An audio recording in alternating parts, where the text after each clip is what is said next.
morning.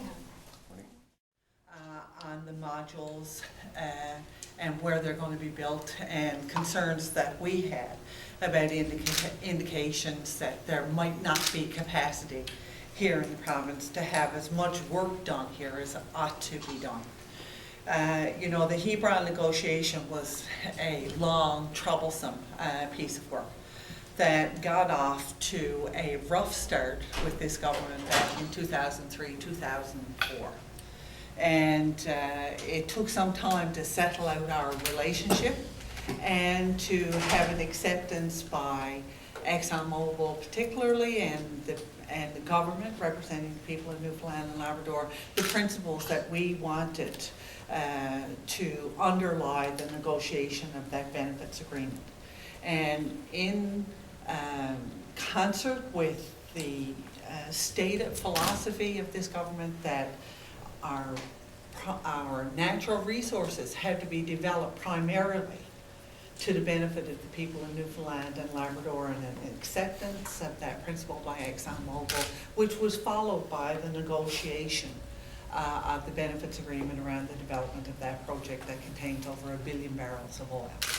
And in recent months, when the issue of capacity was raised, we have engaged both at the ministerial level and also at the office of the Premier. I have been directly engaged in some of these discussions with ExxonMobil about capacity and trying to determine clearly what was in the best interest of the project, progressing on time and within budget, as much as one can do that in this business, and at the same time protecting the underlying principle of the benefits agreement between us and ExxonMobil.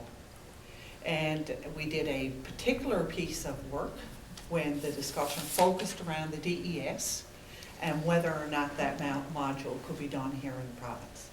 And our work done by our consultant concludes that there is capacity here in the province to do that module.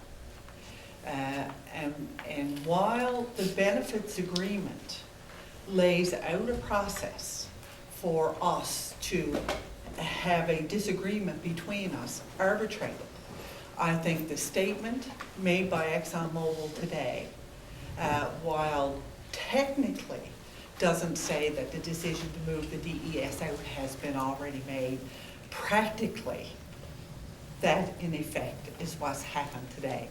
A line has been drawn in the sand. And the Minister and I are here to tell ExxonMobil again, and to tell the people of Newfoundland and Labrador that position is completely unacceptable at this point in time. You know, there is a process. We have made our view very clear, and we firmly believe at this point in time that the capacity exists to do the DES here in the province. And you know, once the arbitration process is triggered and they're going to produce their capacity reports that is going to explain their point of view and point out the research and studies that they've done to support their point of view, we need to be able to counter with the work that we've done without prejudice to make the case that the work ought to be done here in the province. So ExxonMobil drew a line in the sand this morning, and the Minister and I are here to draw another line in the sand. It's stacking work, because people aren't going to come back for 2 years' work or 3 years' work. But when you can lay out 12, 15 years of work, then coming back here becomes much more attractive. So, you know, on that issue as well. So there are a number of layers of concern here in terms of this whole piece. Good. All right, thank you very much, everyone. Thanks.